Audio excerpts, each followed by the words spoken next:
Shalom Aleichem. Today is Yom Hamishi B'Shabbat, Thursday, Zot Hanukkah, the last day of Hanukkah, Tavshin Peh, corresponding to the 2nd of January 2025.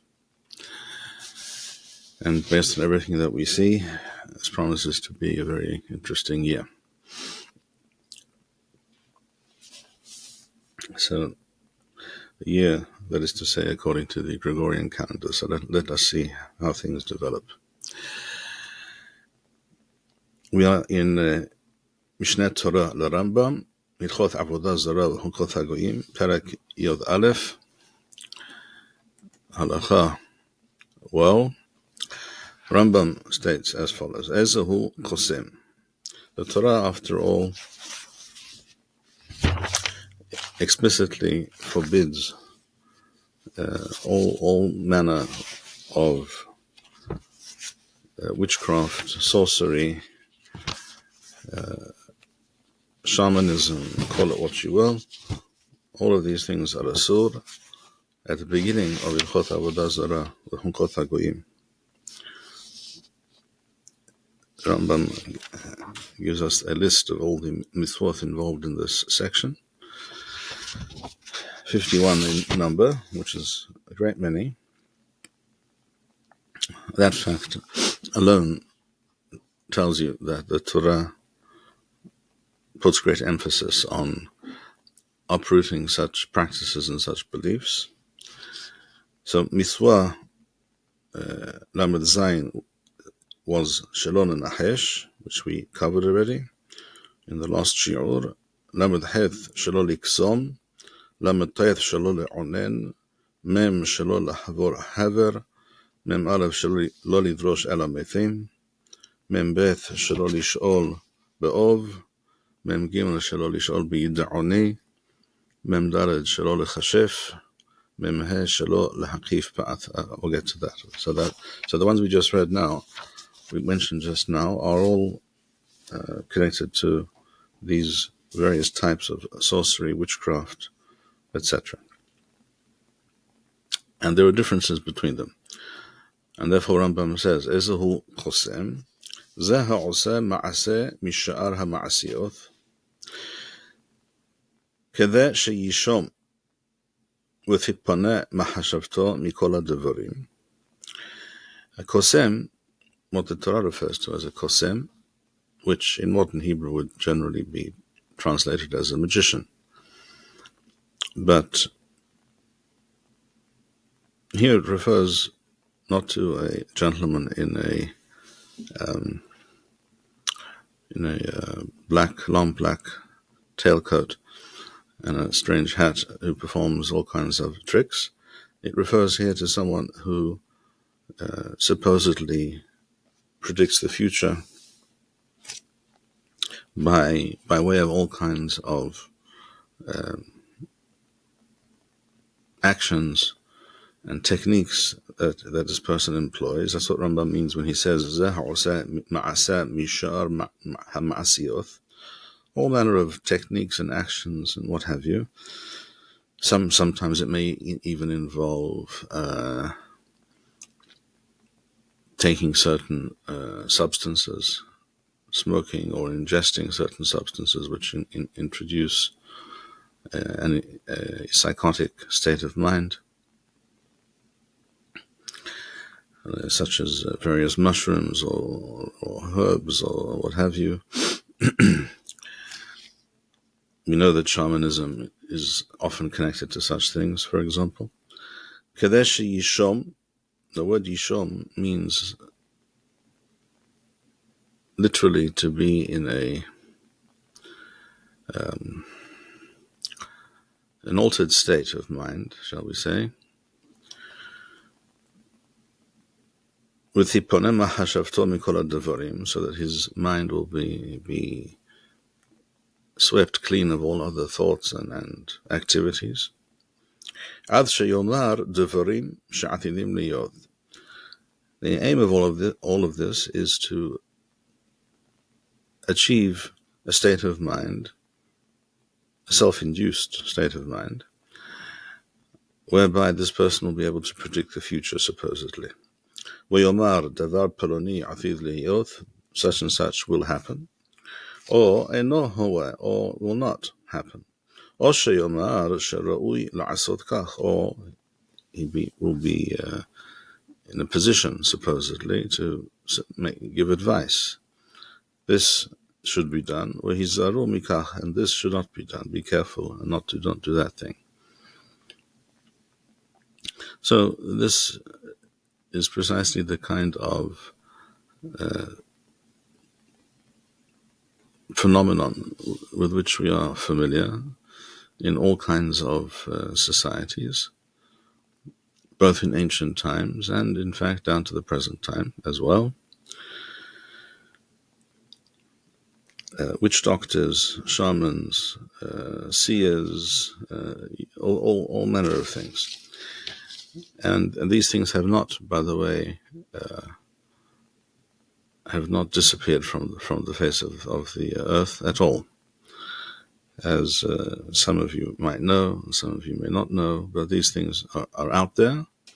And in fact, from what I have heard recently, there is an uptick in interest in such things, especially amongst the younger generation, let's say teenagers, people in their 20s, in the Western world. And this is an interesting point to ponder for a moment. Why would that be? And in a nutshell, the answer is, I believe, that the current state of Western civilization is such, it is so anti-human and so bereft of any significance and meaning, and human beings are not designed to live without any sense of purpose or meaning or challenge. That is also part of the equation, by the way. The more luxurious and affluent a society becomes, the more bored and disinterested and disaffected and depressed people become. Human beings are genetically even designed to react to a situation, or to live within a situation in a, you could call it, if you like, an evolutionary match, which challenges them, which involves difficulties, and which requires the person to expend great effort.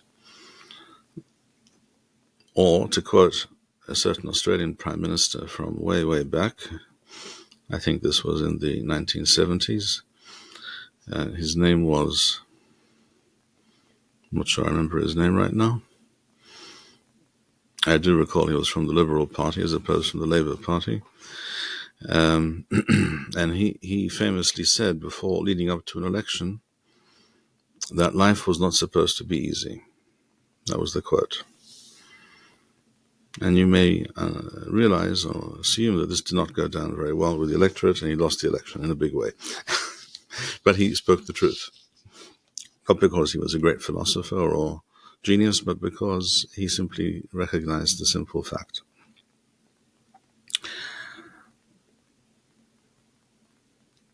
So people nowadays do seek out all kinds of distractions and all kinds of meaning. There are people, for example, I'm aware of in various countries, who, being so lost and directionless within this current phase of Western culture or subculture, and the Western world is clearly if in no other terms, at least in spiritual and intellectual terms, in a state of decay.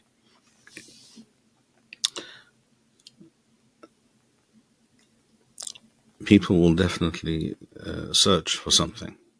So some of these people And it's usually the more spiritually attuned and intellectual types, actually, because the more materialistic and less intellectual type of person can lose themselves in that world of luxury and distractions and whatever it is that the television serves up, and they can quiet their need for some meaning in life with by being the fan of a particular football club or team or sport or something or other. But more serious people need something beyond that. So some of these people, I'm aware of the life stories of certain people who have spoken about their experiences. They went into paganism, witchcraft, all sorts of strange things. Eventually they realized that's not for real, and there's nothing there. And they went looking for some religious revelation. And increasingly interestingly, among some of these people, particularly in the UK, in Europe, they're turning to Orthodox Christianity, which they identify as the more serious, the more ancient, the more serious, and the more mystical type of Christianity, which is true. And another option for some of these people is excuse me, is the Catholic Church, for all similar reasons.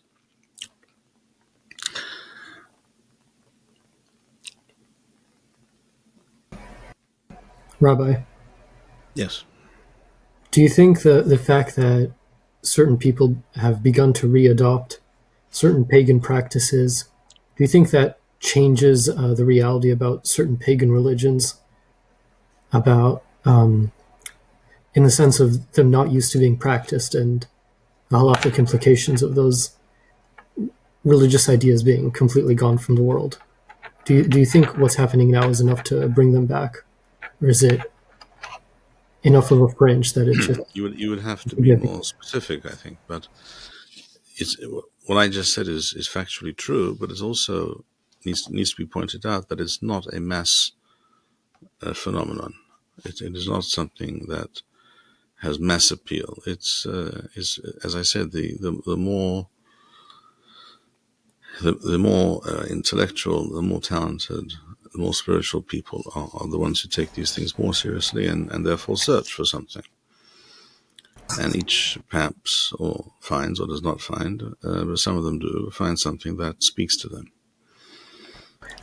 But so, to the extent that these things have been revived and resuscitated in the current Western, within the current Western paradigm, to that extent, these things exist. Yes, they do. I was thinking about visiting archaeological ruins versus visiting Bate Avoda Zarah. When does one transition from the other?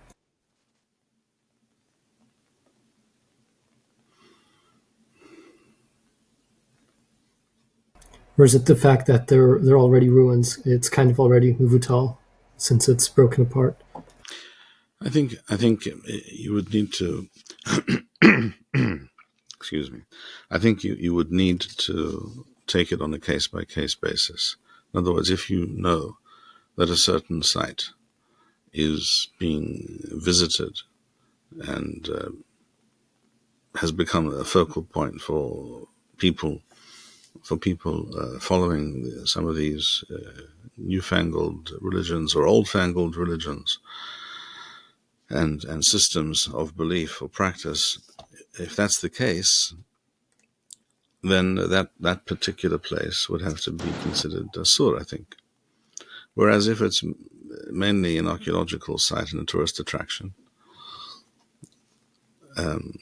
which I think, for example, is true, as far as I know, of a place like Stonehenge, then it's just an interesting artifact. It's not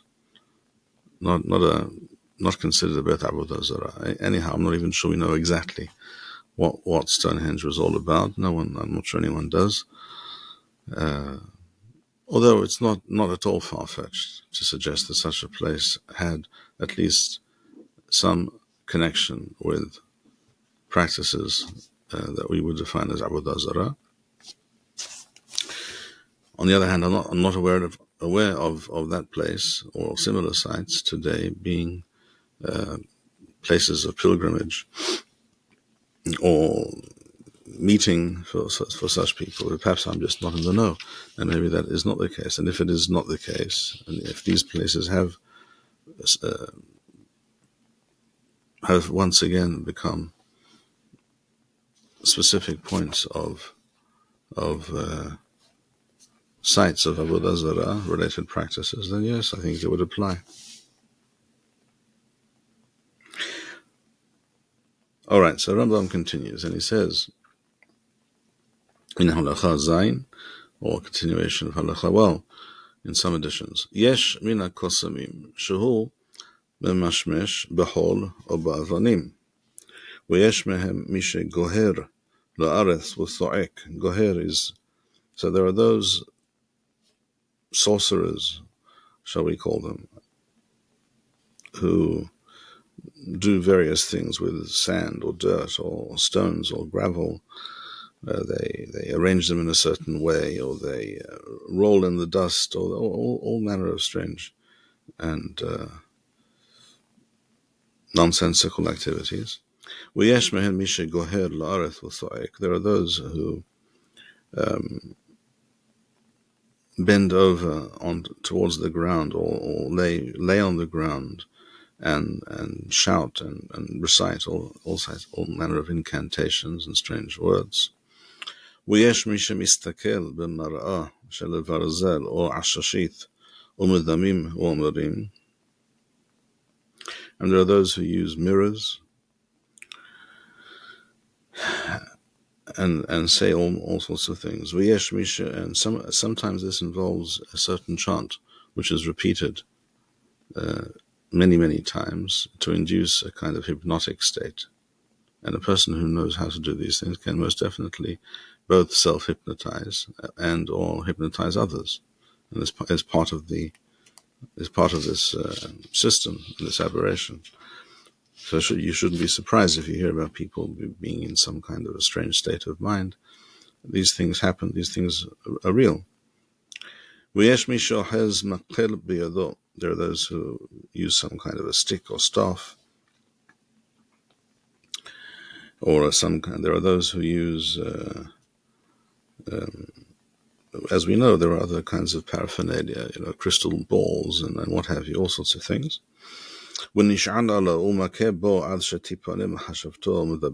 he uses a stick and he bangs it and knocks it and makes noises with it, again inducing a certain hypnotic or psychotic or somewhat unusual, shall we say, state of mind. And they convince themselves that what they're saying is significant. So when the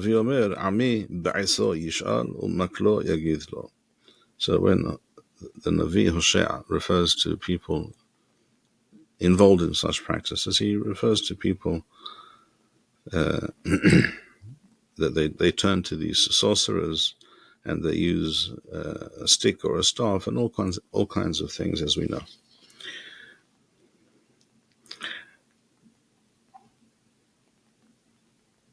So Rambam continues now, and he says, "V'asur liksom v'lishol hakosem." It is forbidden min Torah. It is asur to be such a sorcerer, to engage in such practices, and to tell people, "I can predict the future. I can give you good advice." V'asur liksom v'lishol hakosem. It is also forbidden to turn to such a person for advice, for fortune telling, for the future, knowing the future. Ela shashoel lakosem makinoth makat marduth.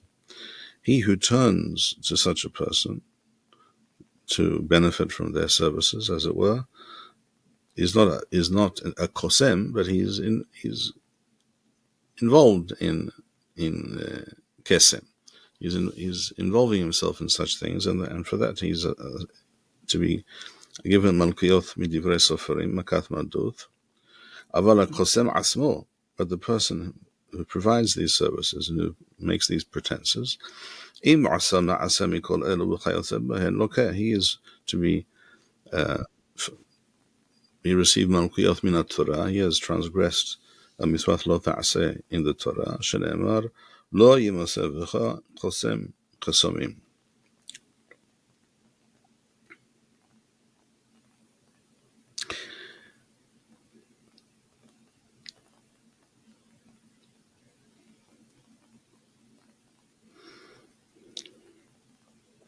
There are also people who claim that if you take a certain sefer, such as the Tanakh, others use a book of letters or something written by their Rebbe or what have you, and they claim that if you open it in a certain manner according to some procedure, you will find an answer to whatever question it is that is disturbing you. I would say that is a kind of kesem, and such people are being over these sur without any doubt. Rabbi?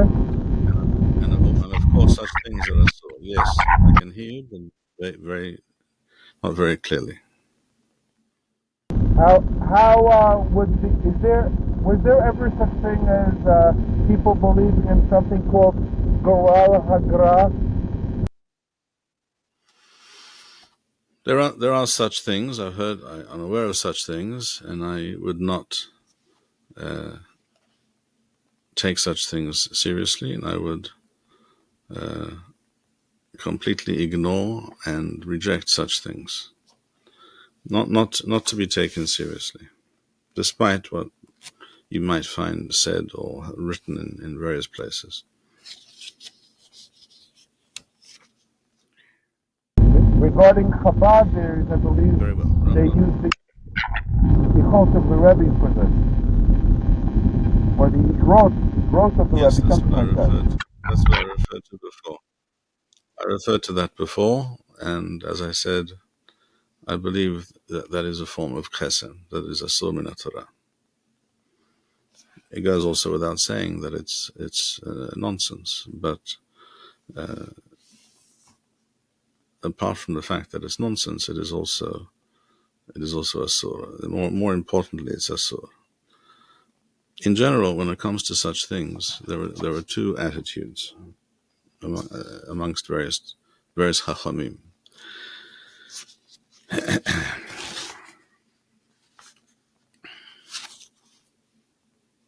As Rambam says at the end of this perek, he presents his position on such things. But there are two positions. We should make that clear. There are those who say there is truth, that is to say, there is some validity or reality to some of these practices,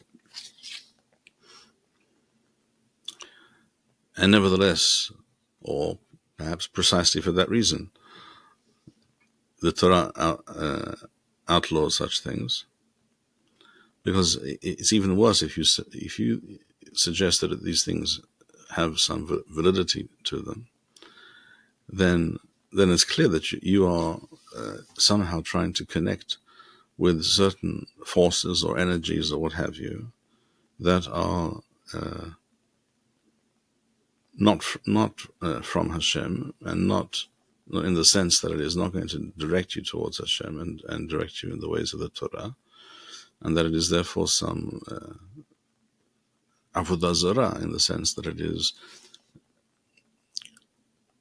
is something separate from being connected to Hashem, and therefore it is a sur. And there are those Chachamim, such as Rambam, who say that all of these things are pure fantasy and self-delusion and nonsense.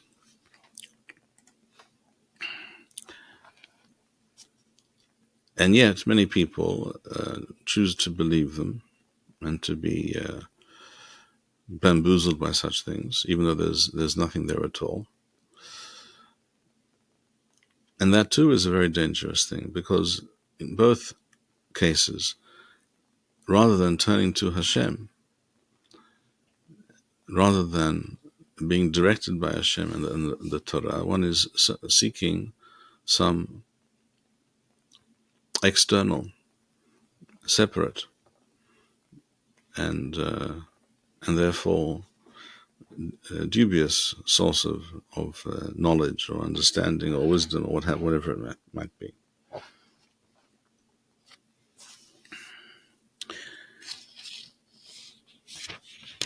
Rambam continues, and he says in Halakha Het, Ezahu me'onen. What is referred to in the Torah as a me'onen? The word me'onen is likely connected to the word ona, season, time, ona. And as Rambam says, Elu nothene ha'itim she'omerim be'istagninuth shelahem. Istagninuth is astrology. So those who claim to know the course of future events, or what this person should or should not do, or what will happen to this person based on astrology, this day is a bad day for this or for that or for anything. Yom Peloni Tov, that day is a good day. Yom Peloni Ra'ui la'asot bo melacha pelonit, and this day is well suited for doing this type of work or action or enterprise. Shana Pelonith or Chodesh Peloni, or they refer to an entire year or a month. Ra l'davar Peloni, these things are not to be done at this period.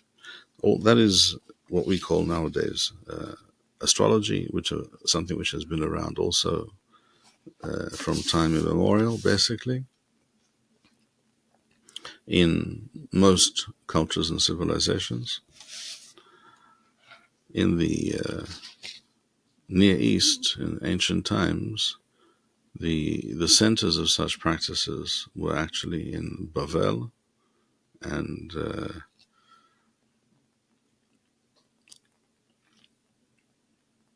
all countries, essentially, all kingdoms, all societies engaged in such things. Bavel was particularly known for such things, as is already clear from the Tanakh, from Sefer Daniel, for example, and many other sources, and Egypt as well.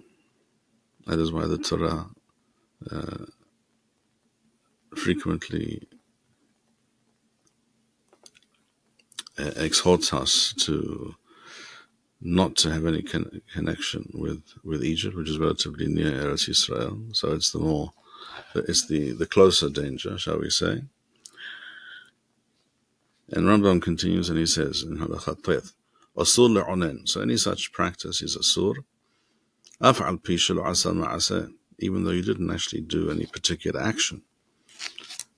Ela hudi'a uthan ha'kezavim, sha'sechalim, medamim, shehem divrei emeth, with divrei chokhmah. In other words, what did this person do? This person looked at his chart, his astrological chart, and sees that this planet is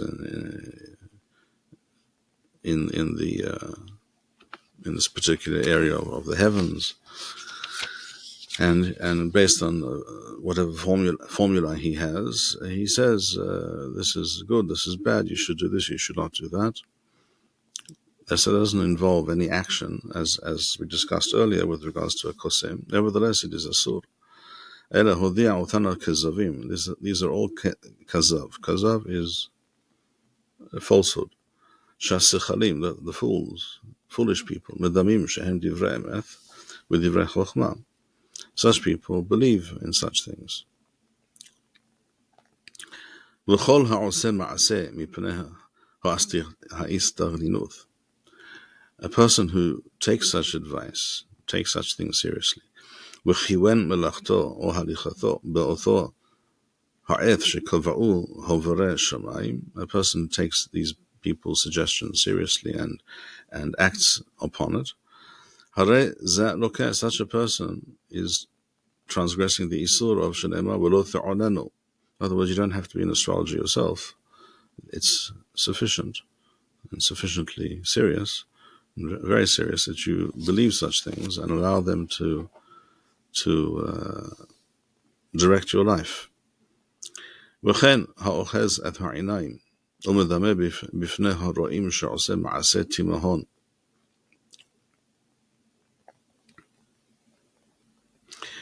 This actually can be understood as what we would call today as a magician.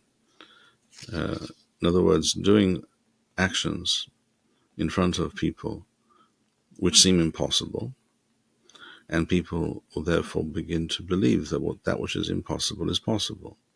And this will lead people inevitably to all kinds of foolishness and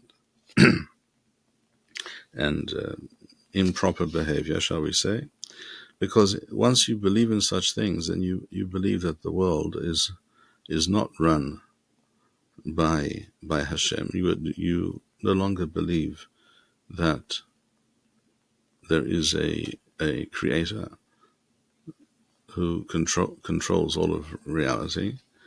You believe in some kind of multiplicity of powers and energies and systems that one can plug into and benefit from. And that by definition is a kind of Avoda Zarah. And that's exactly why these things are asur. So a person who does such actions, וכן האוחז העיניים ומדמה בפני הרואים שעושה מעשה תימהון, وهو לא עשה, and he did not in fact do any such thing. As we know, all these magicians' things are tricks, sleight of hand and smoke and mirrors and what have you. הרי זה בכלל מעונן ולוקה. So acting on the advice of astrologers, or alternately claiming to be able to do things which are impossible. All of these things are fall under this category of lo ta'allanu. Rabbi? Yes. There's some debate about whether this applies to a situation where the audience or the viewers know that it's a magic trick, or that there's some sort of entertainment going on. Could you speak to that and whether you think it's permissible or not? I would agree, on the one hand, that if everybody knows, I'm not sure how anyone would know that everybody knows, but let's assume for a moment that everyone knows that this is all these are all tricks, magic tricks, and it's a profession which is entirely based on the opposite of reality and objective reality and facts. Even if that's the case, it's asur, not because, even if they don't believe it and they just find it entertaining, because again, such an entertainment cannot possibly lead to anything good, and very often, quite obviously, the opposite. So it's not a worthy or acceptable form of entertainment. Not everything that entertains human beings, or some human beings, is worthy. An extreme example might be gladiatorial games, shall we say, in the past. That doesn't make it worthy. The fact that many people find them entertaining, or found them entertaining, is true. And it's also part of a political program and regime. In ancient Rome, for example, the poorer classes were given free bread when Rome was wealthy enough to do so, which it was for quite a long period of time, and provided with such entertainments in order to keep them quiescent and allow the big people to run the show. In other words, to control Roman society and benefit from it as they chose, and by providing these services to the riffraff, they simply were serving their own purposes, their own political, economic purposes, keeping people dumbed down and entertained and not hungry. Hungry, and bored people are dangerous when you're trying to maintain control of society. So you have to dumb them down. So today you have all manner of, reality TV and sports and what have you. Anything to keep people quiet, keep them, as it were, happy.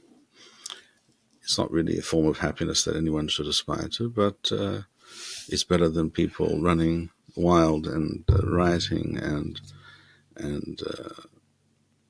behaving in a completely uncivilized manner in the streets, turning the society into a jungle. So that's a somewhat better option, but it's not very much better. It's only slightly better.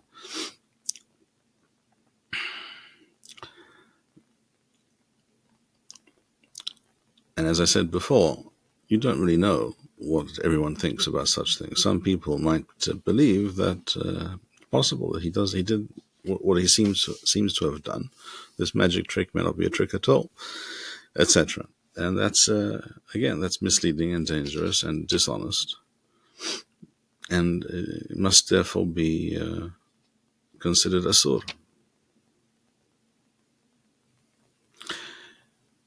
Very well. Halacha Yod.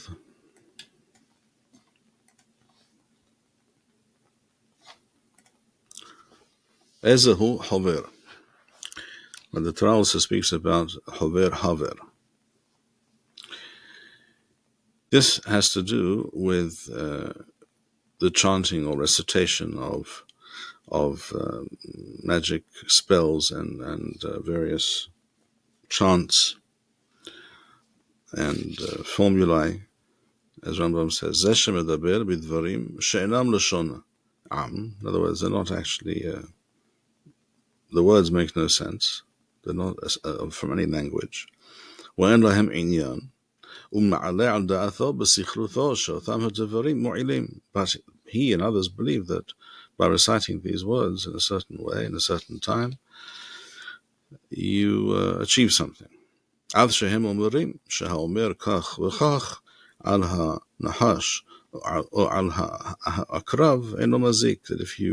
if you say these things, you cast the right spell on a snake, it will somehow induce a state of stupor or trance, a trance-like state in the snake, shall we say.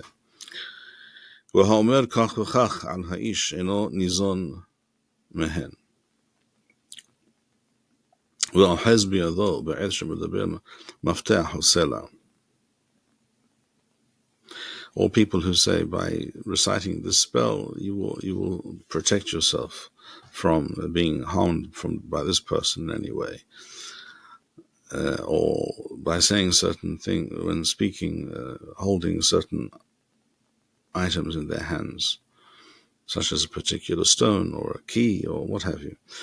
All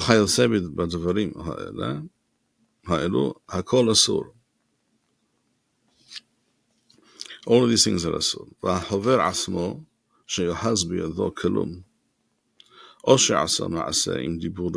Now, the person who offers such services, as it were, whilst holding anything in his hand, any item, any artifact at all, or while speaking did some other action, afilu hera'a be'etzba'o, even just by pointing in a certain direction,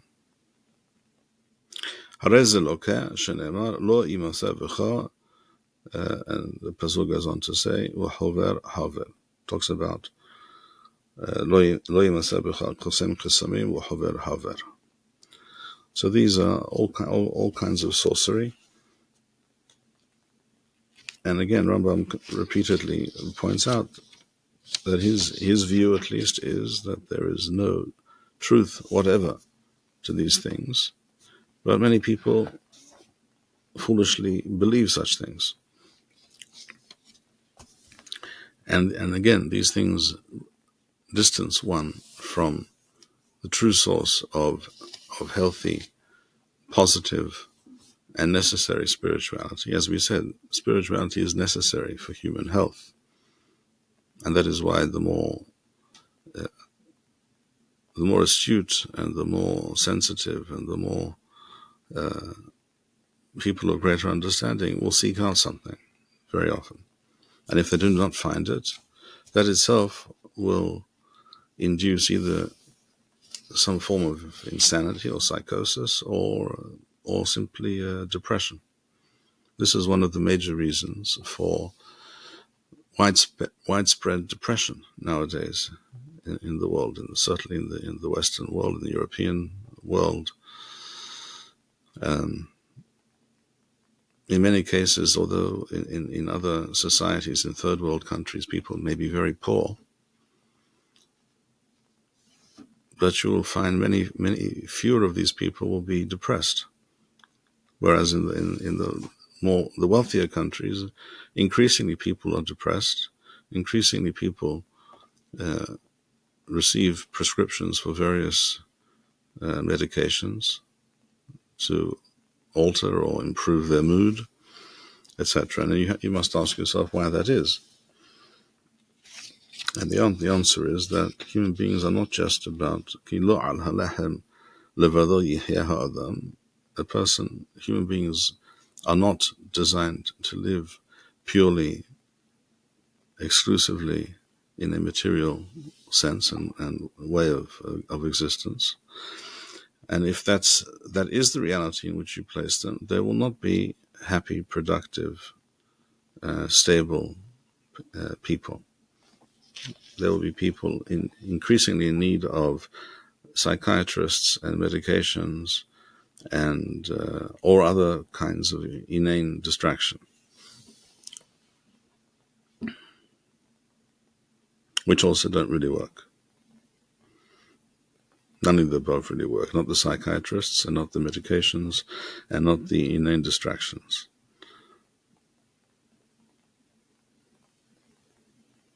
All right, so we're talking about sorcerers and magicians and what have you. Rambam continues and he says, Avar halacha yodalef. Avar im amar devarim bilevad v'lo henid v'lo esba' v'lo rosh. But he only said certain things. He didn't do any physical action. V'lo haya biyado klum, and did not, while speaking, hold in his hand any object. V'chen adam she'amar alo habar, the person who does these things, Othan HaKoloth, V'hu Yoshev Lefano, U'medameh sheyesh lo bazeh hana'ah, or a person who goes to such a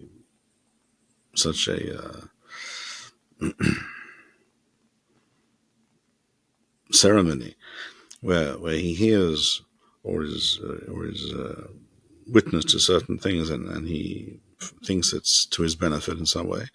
Makin, that is an action. In other words, whenever there is an action, makin otho makat mardut, mipnei shenishtatef v'sichlut habar.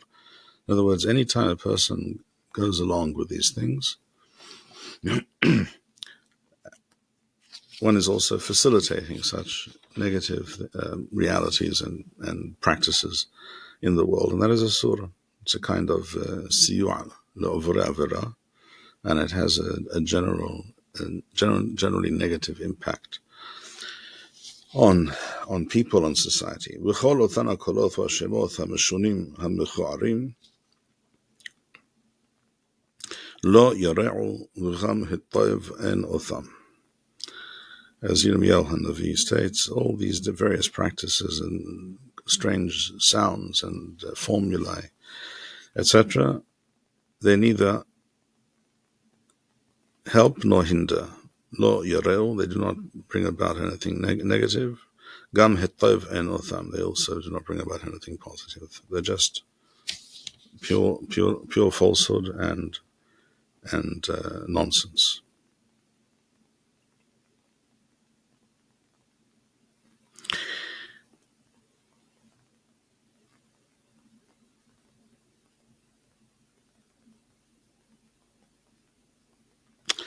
Rambam continues, and he says in Halacha Yod Bet or Yod Aleph,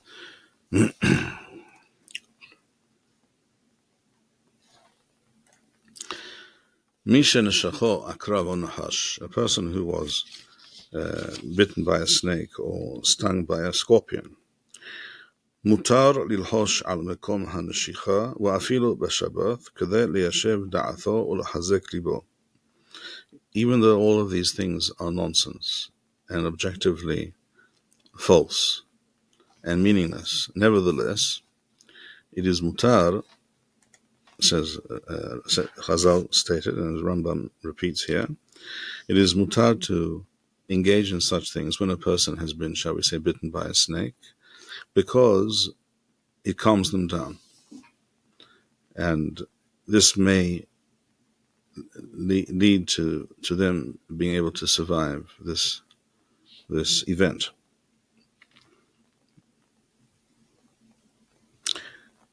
Even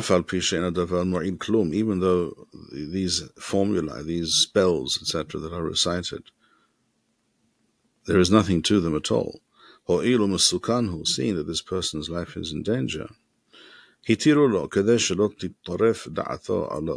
then if a person goes into a frenzy, becomes and begins to panic, etc., it only makes things worse. So we see that for reasons of pikuach nefesh, it is mutar to engage in such practices which are asur.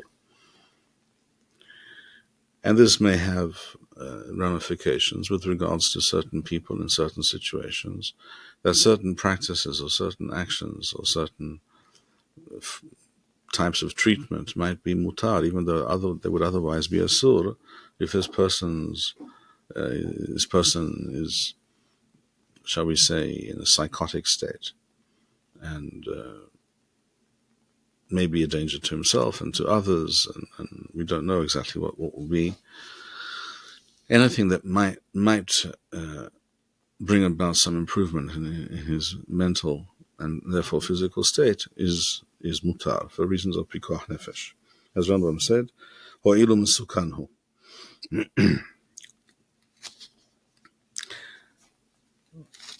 In the next halacha, Rambam will speak about a similar situation where, rather than some incantation or formula or spell, pesukim are used to. In other words, the Torah is used for a similar purpose. In other words, a certain pasuk which speaks about Hashem healing you or something like that would be enjoined. That is different, as we shall see. But there is different in some situations and not different in other situations. In other words, sometimes it's mutar, in some ways it's asur, and that's what we shall see in the following halachot. B'ezrat Hashem, and we shall stop here for today. Rabbi, Yes. how are we supposed to understand a lot of these halachot in light of the fact that we see Hachamim in the Talmud apparently engage in these sorts of ideas, like with astrology? A good question, and the answer is really straightforward. The Rambam would certainly tell you that these practices are untrue and are misleading and are not part of the Torah and never were part of the Torah, and therefore must be avoided, and they are asur. It's simple. On the other hand, it's a fact, as you say, that we see, particularly in the Talmud Bavli, we see various Chachamim. It's clear that there was a popular, widely held belief, various beliefs and practices relating to astrology, shall we say, and things to do with belief in shedim, in demons, and the like. Rambam will tell you, as Rambam says explicitly in the Moreh Nevuchim, that these things are untrue. As Rambam also said here about astrology, he didn't refer to shedim here, but he did most definitely refer to astrology. he says clearly all these things are not true. They're all false. So how would he explain such things? He would say that the Jewish people, having been immersed in, as we mentioned, Bavel, particularly as an ancient point, location, a geographical location, and a cultural focal point of such practices, having been immersed in such things for so long, and having thus been infected by such beliefs and ideas, that they became widespread amongst many of the Jews as well. But that doesn't make them true. It just means that people need to wean themselves off such beliefs, and that is why you will find that Rambam will never mention in Mishneh Torah as any kind of a halacha anything at all to do with such practices or such beliefs. Rambam does not mention, for example, what the Talmud in Masechet Shabbat discusses about washing their hands 3 times in the morning. Well, first of all, Rambam probably understood it differently from Rashi, and we know this because his Talmid, Rabbeinu Parahya, in his Perush on Masechet Shabbat says so quite plainly, that it's talking essentially about hygiene. But it was certainly understood by others in a very different sense. And the fact is, the Rambam does not say anywhere you have to wash your hands 3 times in the morning. It just doesn't mention such a halakha. It doesn't exist. Nor does the Rambam tell you that you should tie your left shoe before your right shoe, despite some rationale mentioned by one particular Chacham in the Talmud for so doing. Rambam does not mention such a thing, and the same is true for many practices, including some which are quite common nowadays. On the other hand, some people would tell you, no, this is proof that these things are real, and you must believe in such things. So that's up to a person, what a person chooses to believe, or what ideological, spiritual, philosophical system a person chooses to live by. We know for a fact, there's no question that, and it wasn't just in Bavel in the time of the Talmud, or before that, it was also throughout Jewish history down to, you could even say, down to the present time. But amongst Ashkenazim, shall we say, nowadays, it's much less common. But just 200 years ago, certainly 300 and 400 years ago, and before that, in amongst Ashkenazi Jews, we see that both many common people and also some Chachamim were definitely involved in or believed in certain practices. And again, I think it's an indication of external influence from the surrounding society, because all European societies, despite Christianity and what have you, were steeped in all manner of superstition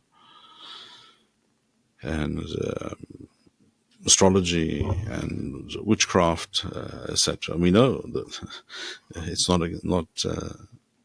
not something which is unknown. It's on quite the opposite. It's very well known to what extent even the Christian Church in various countries was engaged in fighting witchcraft, etc. You don't fight something if it's not there. If you're involved in such things, it's because they are there, and they considered it evil and wrong. And about in general terms, they were correct. It is evil and wrong, and leads to all manner of perversion. That I think is how you must view these things. Rambam discusses astrology specifically in Igeret HaShemad, and in Moreh Nevuchim, and he makes clear that all these things are nonsensical and untrue. He also points out that even if you believed in such things at a certain time, all the ancient charts and claims are all wrong, because the heavens have shifted in the meantime of thousands of years, which is true, factually true, as Rambam points out, and says, even if you thought this were true, you cannot still make the same claims, because everything is now, the configuration of the heavenly bodies is different. So my advice is certainly to not to entertain such ideas, and not to waste one's time, and not to run the risk of transgressing any isur of the Torah.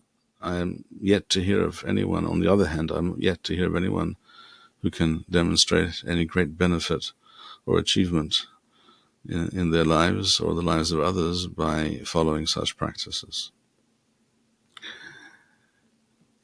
If we live according to the Torah, and we perform the mitzvot, and we pray to Hashem for what we need and what we desire, and we align our aspirations and our ideas and way of life with that which Hashem delineates for us in the Torah, then we are on the optimal path, as it states in the Mishneh in Masechet Avoda.